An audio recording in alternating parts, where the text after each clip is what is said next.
Hey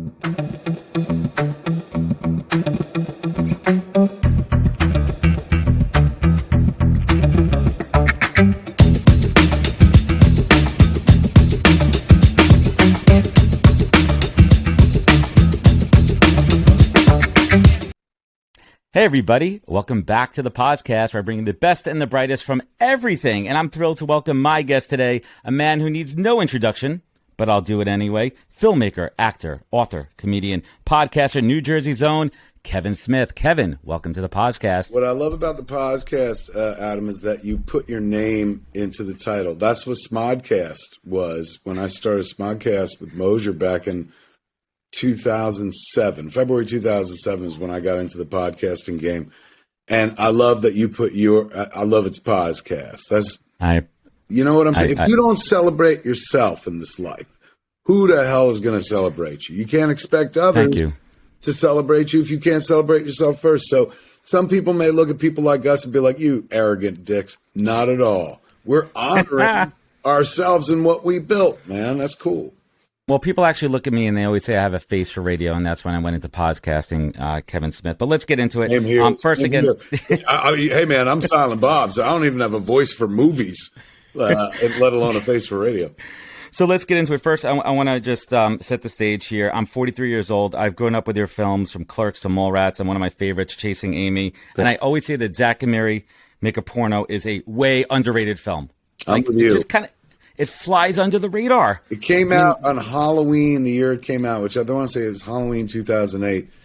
And like, I remember the opening day, it made like $2 million, and we were like, "Oh my God, what the hell happened?" Good. And then it wound up making $10 million for the weekend, which was suitable. But it did fly. It was a sleeper movie, to say the very least. Which, when the movie comes out, as the filmmaker, you're bummed because you want the whole world to embrace it. But I've had a career where the stuff I've had when it's come out doesn't really do anything.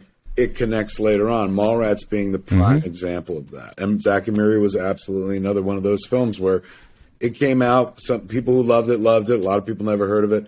But for the next 10 years, people have been like, I found Zack and Miri. Like, what a great movie. So you get this underdog vote at the end of the day that works out nicely too. And it's also a great intro for a lot of people to Seth Rogen, relatively still early in his career. But there is a movie that means so much to me, and that's Dogma. And I want to thank you for putting one of my idols, and I know yours, George Carlin, on a big screen.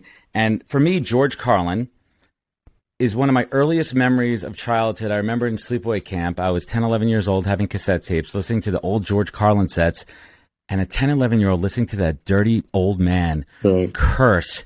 And he taught me how to curse, and he taught me it was a sense of humor. He said, "Fuck you, Evel Knievel. I'm getting in the plane. You could get on the plane." I mean, that's the foundation of my humor, George Carlin. Yeah. And it also connected my dad and I, who love George Carlin as well. Same here. That was I don't know. Maybe it's not for everybody, but it sounds like it's for you and me.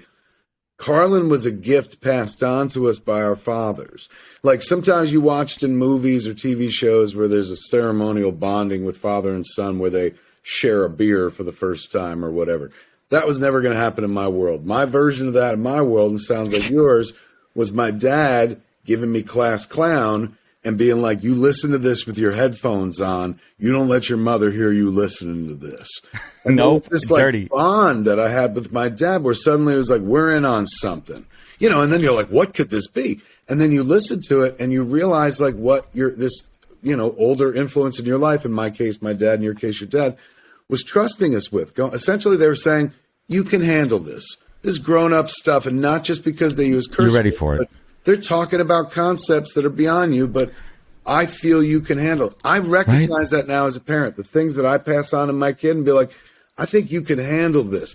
And you're hopeful when you pass it on because you want to see your kid embrace it too. Like I embraced Carlin, like you embraced Carlin. Could you imagine if my father had given me the gift of Carlin and I was like, he's all right. My father would have been brokenhearted. That's it. But imagine you gave your kid Dice. Imagine you gave your kid Dice Clay. That's a different story. You'd be taken out back. Exactly. So it's I don't know if it's the same anymore. Maybe it is with current day comics and fans and their children. Perhaps somewhere, there's a John Mulaney fan handing down good one of John's concerts to a 9-year-old and being like, don't let your mother hear you listening to this. But that was so important for like, I'm not Jewish, but that was kind of my dad's version of like, today you are a man. That was my George Carlin bar mitzvah. You're no longer a boy. You're an adult. You can handle this. You can handle it. He girded me just like he girded you for battle in the real world. Like having George Carlin as an early influence led us to what we do. It's not a secret. There's no mystery as to why we're in front of people talking. You trace it back. Fascinating. To that moment with Carlin, be like, I like what this guy's saying. He's smart. He's funny. I want to be like that. That's what I thought my whole life. I said, I would love to be like this guy. Smart, funny, and he curses for a living. And I got So let me ask you this. You have an opportunity to work with him. You're working with one of your heroes. What is that huge lesson that you took away from your intimate time working with George? George disabused me of my faith that, I didn't choose. I was given at birth by my family. My parents raised me Catholic. George was a legendarily lapsed Catholic, and a lot of his comedy had a lot of Catholicism roots, which, so much so when I met him, it was to talk about Dogma. He came and sat down with the script, and I was like, "Did you read it?" He goes, "Yeah." He's like, "I'd like to talk to you about the script." I was like, "You could see you're a big influence on it." He goes, "Oh yeah. In some places, I feel like I should be getting co-writing credit." So he recognized that I've had an impact on you, in your sense of humor. So meeting him, like, this was the smartest man I'd ever known in my life. Still to this day, I think the wisest man I ever knew. We were making Dogma. Dogma was about being Catholic, and I was a struggling Catholic at that point. And at one point, we were between takes, and we were bullshitting, just talking. That was the thing I loved about George, is you could have a conversation with him. It wasn't like him constantly working a routine at you. You just sit there and talk to him like we're talking. And so he asked me at one point on set, he goes, "You really believe in this stuff still, don't you?" And I was like, "Yeah, I do. You don't?" And he goes, "No, I'm smarter than that." And that was kind of the moment for me where it started to break. Like, I had just been raised to believe in Catholicism. That's all you knew. It's all I knew. Like, it's so weird because there was a moment when I was 6 when I was like, "Hey man, John Kovic says there's no such thing as Santa Claus." And my parents were like, "Sit down, we got to tell you something." And they tell you like, there's no Santa Claus. Hopefully, Adam, you knew. And then the next You're ruining it for me. I know, my bad. The next thing you say as a Catholic kid is like, "Well, what about God?" And with the utmost assurity in their voices and faces, they were like, "Well, God's real. Santa Claus, that's the fake thing."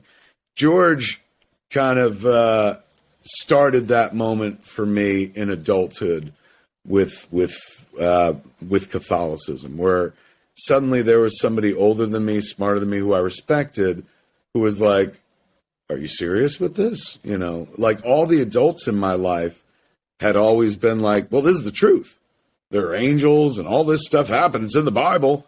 And, it wasn't until I was like 28, 29 years old, 28, working with George Carlin, when suddenly that started to crack, where I'm like, "Oh my God, I hadn't thought about it."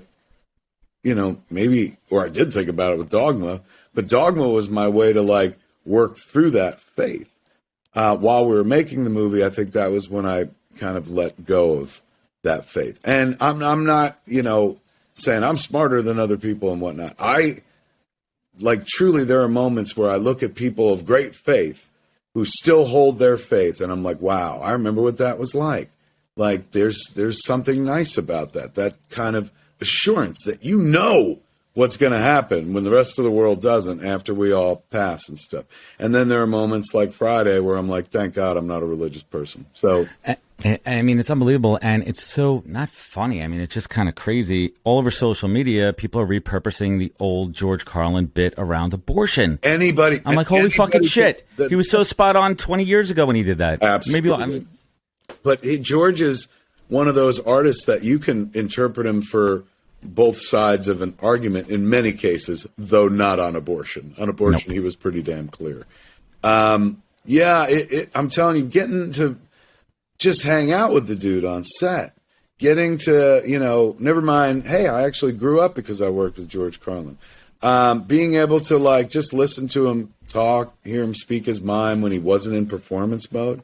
Rare gifts, man. I chose wisely early in my career. A lot of people in my position would have chose like, what's going to make me more famous? What's going to make me more money? What's going to get me the big jobs?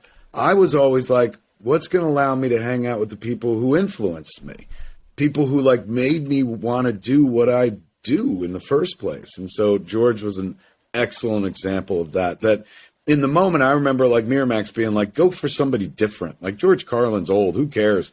George Carlin, a priest. I mean, that's typecasting. You can't Carlin get better. As Cardinal Glick was like some of the best maybe the best casting I've ever done in my life.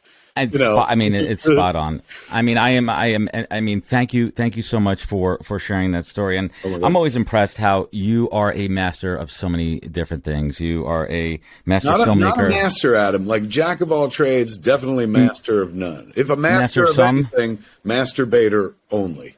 I literally had that in my head, and I was going to say it. I'm like, do I say it to Kevin Smith? Is he going to make that joke? Do I got to make that awful dad joke? And you went there, so thank you. I will make that awful dad joke, for heaven's sake. I've been doing it my whole career for whatnot. I know, and I feel like I've earned the right. I have two little ones. I have a 10-year-old and a 4-year-old. You're a father, and I wear that badge proudly, that stupid dad joke badge. I'll drop them multiple times. I don't give a shit. You know what was crazy is I remember when Clerks came out, there was a review in Entertainment Weekly. What movie? Clerks. This movie I never heard of it. Never heard of it. A very small black and white movie nobody knows. But it comes out and Owen Gleiberman reviews it in Entertainment Weekly, and he gives it like a B+, which I thought was a pretty solid grade, maybe a B-. But I'll take that in school. He goes, "This is what a sitcom is going to sound like in 10 years." And I remember being insulted, being like, "No way, man! Like, no way." He wasn't wrong.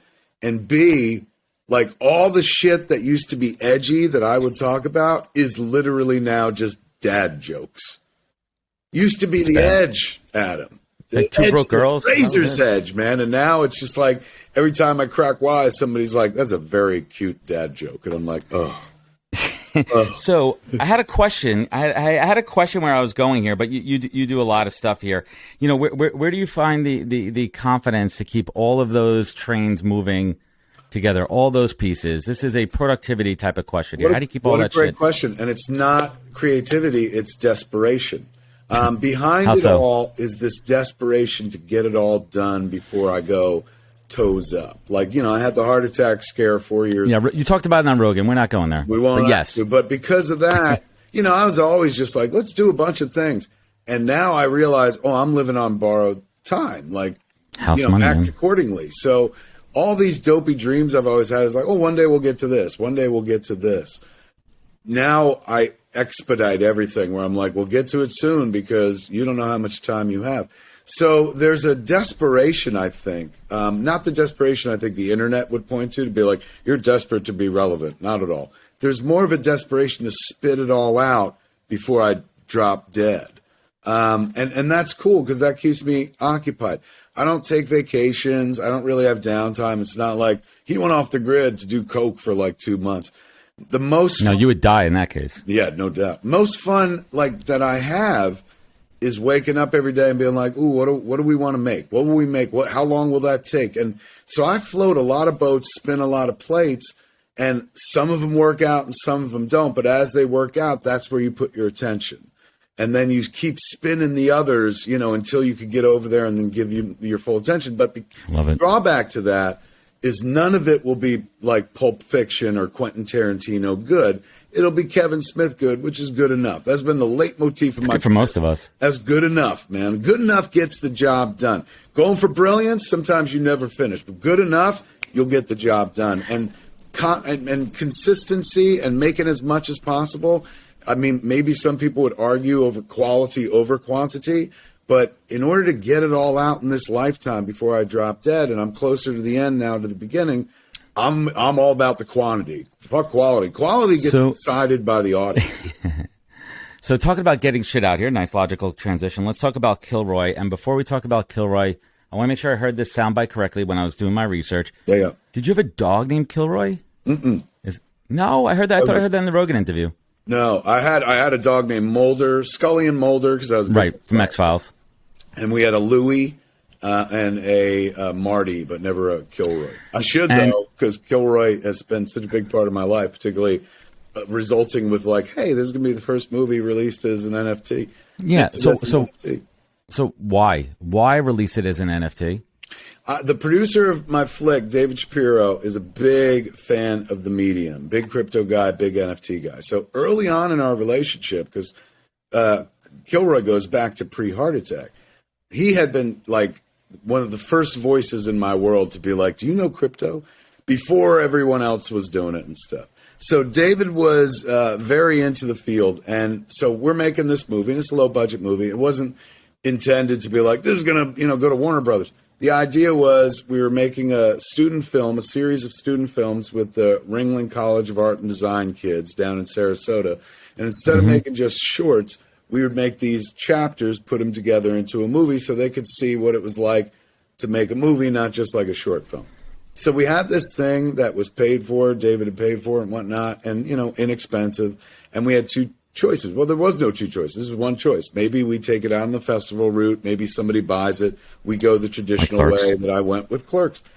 But since David is into the field, I asked him, I was like, hey, man, in a Web3 world, has anyone ever released a movie as an NFT?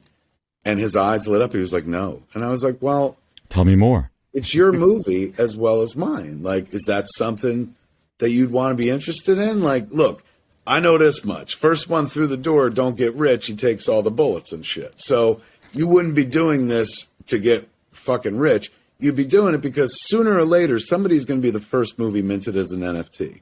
And that could literally be us. It's ours for the taking, with a film that we don't really have a concrete plan for, other than the traditional route. What if we went the untraditional route? If I made Clerks today, I'd probably be thinking about this rather than the traditional route. So what if we tried this? And David was like for it. If I'd made this movie with a studio, they would have been like, you're out of your mind. But because my producer was a fan of crypto, because he was a big NFT collector, he was like, this could be a big step forward. Like, let's look into it. So our first idea was we're going to auction it to the highest bidder. And then as a whole, as a whole movie. You take the flick, you win it, the same way that the Wu-Tang had auctioned off. I just going to say Wu-Tang, the Wu-Tang album, yep. Yes, and our feeling was like, not only do you have the movie and it's yours as an NFT, but you have the movie in the real world, so if you want to release it, you can, and we'll give you all the help to do that and stuff like that. So you become like an Insta distributor or something. So Secret Network, the folks at Secret Labs in Legendale, they reached out to us. They had done this like really great NFT thing with Quentin and Pulp Fiction and have been very successful. They were like, we're looking for another film thing to do. This is like kind of up our alley. Don't do it as one auction to one person. Let us do a series of NFTs. Like, we could be creative with this. So they came up with this plan of doing 5,555 NFTs, which have the movie in its own piece of generative art. And I was like, well, if that's the case, can we let everybody own their own Killroy that comes with? And they were like, absolutely, which was really cool. It's your call. So at that point, I was like, great. Person who buys the NFT has a movie, which is essentially like the steelbook version of a movie. Sometimes you buy a steelbook in the DVD store, costs a little bit more because it's like in a metal collector's item. Yep. Bells and whistles. Same thing here. You get the movie, you get all the bells and whistles, but you also get this piece of artwork that is now yours. And our thing is like, if you're going to make like a short or a piece of animation using your character, that is our sequel. I will build the framing device around it.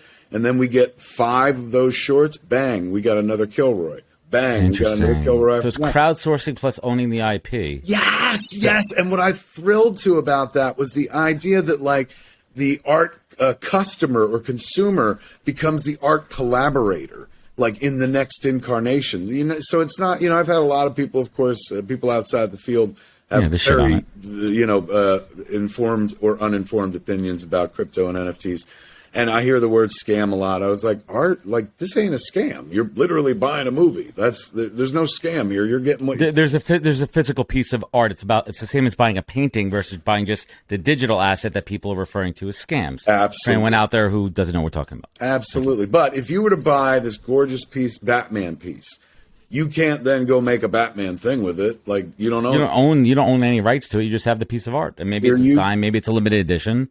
Exactly. But in this case, it's like, it's yours. That character's yours, man. So that if you go off and make a short and then you're like, hey, this is our short. And I'm like, that's fantastic. It's going in our movie. You become part owner, part co-creator of that next movie. So you also like profit in it as well, if that's your sort of thing. So there's a royalty aspect to it as well. So it just felt like on the business aspect, because some people are in this game because, of gains and shit. I'm in it because I'm like, this is a playground and others are going to discover it. Like, and I've been talking about, like, ever since I started telling people we're taking Killroy out as an NFT, I got phone calls and texts from people I haven't heard from who work in the studio system, and I ain't heard from in years. They don't give a fuck about me. But this was interesting to them, and they were like, we're watching. And I know that because if I can make a fucking nickel this way, look out. You're going to get 26 more versions of Terminator 2 as an NFT with all different variations to it. This is the case study, man, and it's going to also open up for so many young creators out there, not just young, meaning young in their careers or don't have the opportunities, and it's going to change the way Hollywood operates, where it's not just these bullshit fucking Jurassic Park movies. You're going to see the real creativity that's missing, in my opinion, come back. Those like, indie films. There's no way Clerks would have came out with that, right? That's what appeals to me. That's what it all appeals to me.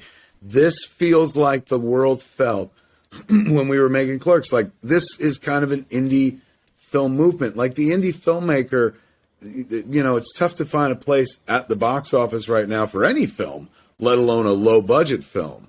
The indie filmmaker has turned to YouTube and things like that. This is one more place to go where not only can you make your art, but potentially you can monetize your art, which is the dream of every indie artist. We don't just dream about making this shit, putting it on a shelf, and people watching it. Like, we dream of making a living off of it.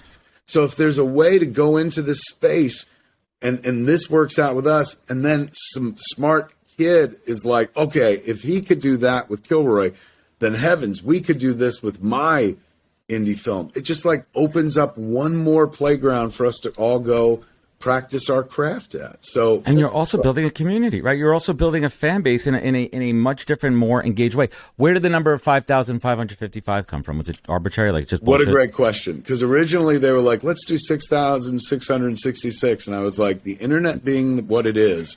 It's so cliche for you. Like, come on. Like, that's. We will also be accused of fucking Satanism, some dark cabal. I was like, just play it safe. Let's just leave the number 6 off the table. Let's just go for 5,555, and they were totally cool. That Secret have been that's the whole story. Partners, man. The Legend Dow folks are great.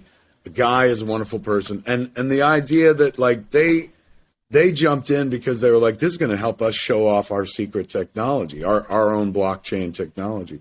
I love it. So far, it's been a really great relationship. All right, let's give some alpha here. When's this thing coming out, man? July 1st is when the drop is, and it's not expensive. Like, most NFTs are pricey. Ours is like a couple $100. It's kind of so it's accessible to the average fan. That was the idea. Secret was like, look, make it accessible to your people. Bring your people into the space with you. And so I was like, that's the idea. Well, how's it going to work after the 5,555 people get to watch it and everyone else wants to watch it? How's that going to work? Then there'll be a secondary life for it as a physical film in the world. Like, we're taking it out on Spirit Airlines flights. Yeah, and people people are like, what if I'm not an NFT person? I'll never be able to see this movie. I was like, that's not the case at all. Its first window of life is going to be here in the blockchain. You'll eventually see Killroy down the line for sure, even if you're not a crypto person. What else excites you in the Web3 space? What other technology gets your juices flowing? Collaborative nature of the Web3 space really thrills me because my game doesn't get sharper, it gets blunter the older I get. So like, even in something as simple as the Killroy sequel that we're talking about, having strong new filmmakers like in the work next to me is only good for me as a filmmaker who's aging out of the business. There's a good chance we could discover some cats who go on to do some cool shit the same way that like Roger Corman did back in the day. So like, I dreamed before the career I had, and I love my career, but like the dream originally was like, oh, wouldn't it be great to do film co-ops like they do in like colleges and stuff, where people who are outside of the arts can have a voice and real like Barton Fickey type of shit. And now we're at that place because it's so small and new, and people are like, they don't know what to do with it yet, that you can be experimental without somebody above you being like, well, hold on, how are we supposed to make money? It's a Wild West. Now it's just about the joy and the creativity. So I love it. The community of Web3 like reminds me, it's not like, oh my God, this is brand new and has only existed here. It reminds me of the community that built up when the web first started, which I was also here for. Like Exactly. I got online with the VSQ website in like late 95, early 96. So I was around at a time where you could say like, oh, I did the internet last night, and you meant you did everything. So now feels like I finished the internet. yeah, I finished the internet. It was great. Right. Now feels like that time again, particularly in Web3. It's a Wild West. Yeah. It's a new frontier, and that's what I do in the Web3 recruiting world. And I know we only have a couple of minutes here. So there's something I want to talk about relationship-wise. You know, you've worked with so many people, so many different areas, and we're not just talking actors. We're talking the business side, the production side, the craft services side. What is that key skill that somebody really needs to have to be successful in relationships from your perspective? I mean, like, you know, everyone will tell you honesty, and absolutely honesty fucking works. But enthusiasm is what it is. I don't know any movie don't thrive on enthusiasm. Yeah, money fuels a budget, but like if you have money and no enthusiasm, no movie happens. Enthusiasm is what passes the idea along like a virus.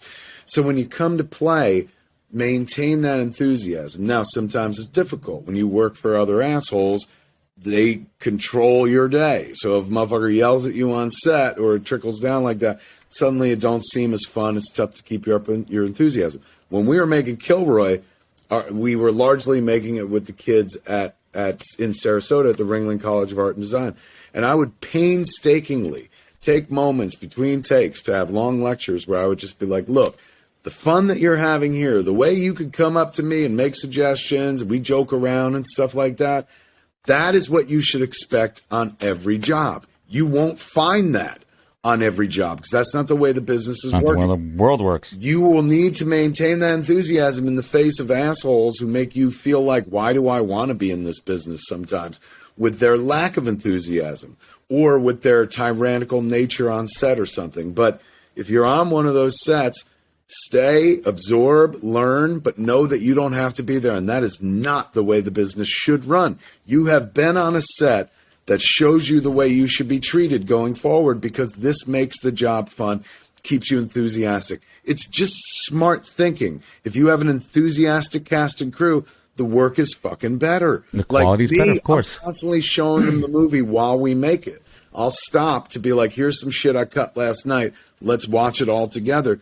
Because the more juiced they are about the experience, the better the product's going to be overall. It becomes something special, not because the director believes in it, but because everybody believes in it. So that enthusiasm is the best thing that you can bring to a set and maintain at a set, and never let some motherfucker take it from you by being like, you know, oh, fucking go move a cable. You suck. You shouldn't be in the movie business. Bullshit. They shouldn't be in the movie business. They shouldn't be any creative business if they're yelling at you. If people are yelling at you when you're making pretend for a living, unless they're yelling, get out of the way, a crane is falling, they are doing the fucking job wrong.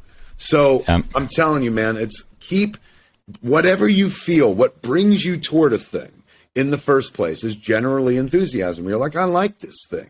And then you try to find out more about it. And then one day you get up the balls, the nerve, the fucking ovaries to try it yourself. Love it. And you find like, I can do that thing. Never let any motherfucker take that away from you with their bad attitude. That's the most important piece of info I can give anybody. I love it. Working with every level across the boards. That's amazing. So, Kev, let's bring it home here. My last question here. You look back on your life, and there was those dark times when you were coming up, those dark times when you were struggling, a struggling filmmaker, and you started to make it. You got to a certain level of success, and you needed to pull yourself forward. When you were on that operating table, when you thought your life was slipping away from you, and you saw that light, and you had to reach to it, what was it that pulled you up that you had to hold on to on the flip side of it? You're alive with us now. Gratitude for your career and your family. Kevin Smith, what is your compass in life? What is your North Star? I feel like I got a bunch to say, and believe me, I don't think it's all important. And your publicist is texting me and calling me? Never mind that person. But I feel like I got a lot to say, and again, I don't feel like it's the most important shit in the world. Some of it's just about fucking Star Wars. But like as a human being, we're gifted this one thing above all the other species on this planet, the gift of self-expression. You can tell people exactly what is on your mind and in your heart in this world. Something an animal can't do. You look in their eyes, you can project. But we can tell each other, I'm hurt, I'm happy, I need, I feel, I love, I hate. You know, that's that type of communication a lot of us take for granted. I feel like while I've got breath in me, I got a chance to tell people what's on my head and what's on my heart. And most of it is, I try to make it amusing so it's not so tough for them to take. So when I was laying there on the table, I was like, oh man, I won't get to make like Jay and Silent Bob Reboot. I mean, more importantly, I was like, if I die tonight, Yoga Hosers is the last movie I made. I got to get back up. So the idea of like, there's more to do, the more to say is what kind of gets me up like every morning. And I hope it stays that way until I drop dead doing the job. I never want to retire. I don't want to be sitting somewhere thinking about how I used to do a thing. I want to do what Robert Altman did. Robert Altman left this world off a movie set, man. He died doing what he loved. Give me some of that. That'll be great. Awesome. Kevin Smith, I want to thank you so much for joining me. I want everyone to check out the Killroy NFT that drops on the 1st, which is coming up this Friday. Find Kevin. You can find them across social media. Thank you so much for joining us on the podcast. You know where to find out more at thepodcast.com. Follow us on all the social media channels. Thank you. The great fucking Kevin Smith on the podcast. Take care, my friend. You absolutely rock. Thank you for having me.